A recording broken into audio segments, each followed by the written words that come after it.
Então vamos lá, pessoal, dando continuidade. Vamos agora aos tipos de glândulas. Nós temos dois tipos principais de glândulas no nosso organismo.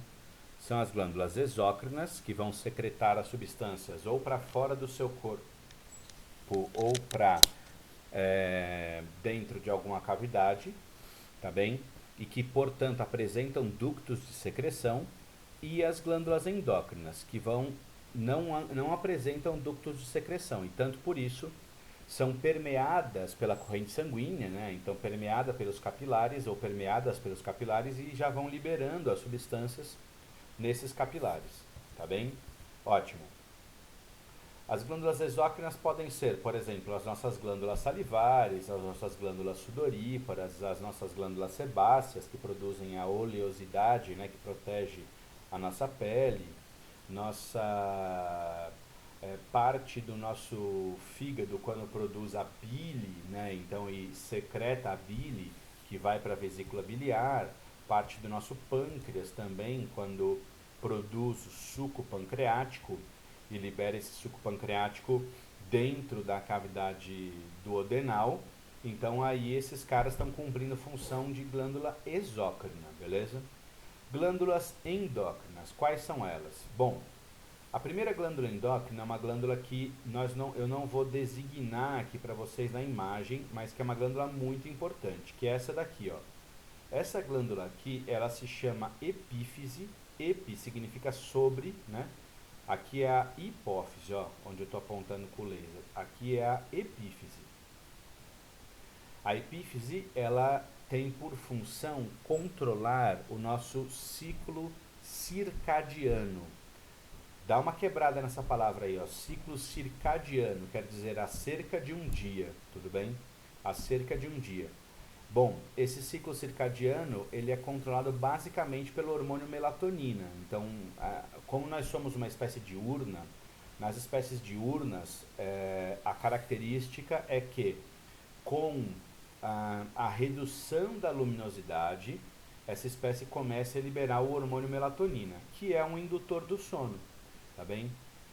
Como nós somos espécies diurnas, o que vai acontecer? Quando volta a luminosidade, você vai inibir a liberação do hormônio melatonina e você vai começar, cerca de uma hora e meia, depois do contato com a luminosidade, a liberar o hormônio cortisol, que é um hormônio que é super famoso, relacionado ao hormônio do estresse, né?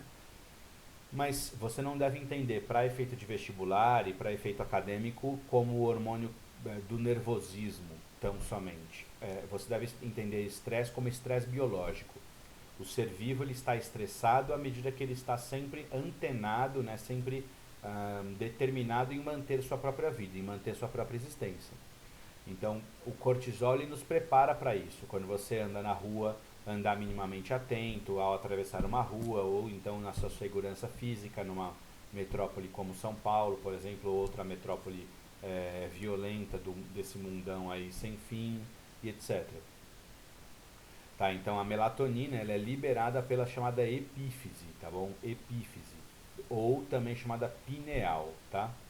Agora, uma glândula que nós vamos estudar bastante, e a partir de agora, as glândulas que vão aparecer aqui nessa imagem, elas são glândulas que vão voltar a ser mencionadas nos próximos slides em super detalhe, tá bom?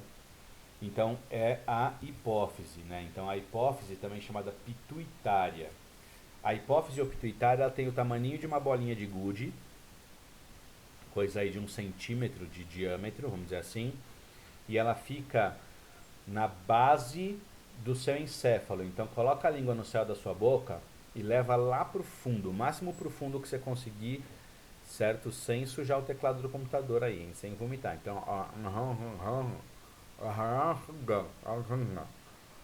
imagina uns 3 centímetros para cima, onde a sua língua alcançou, é aí que está a hipófise. Depois nós temos a tiroide, tá? Então, e as paratiroides.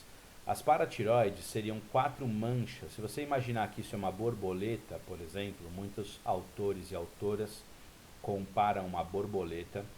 Nessas asas da borboleta nós teríamos 4 manchas. 1, 2, 3, 4. Como você vai ver nos próximos slides.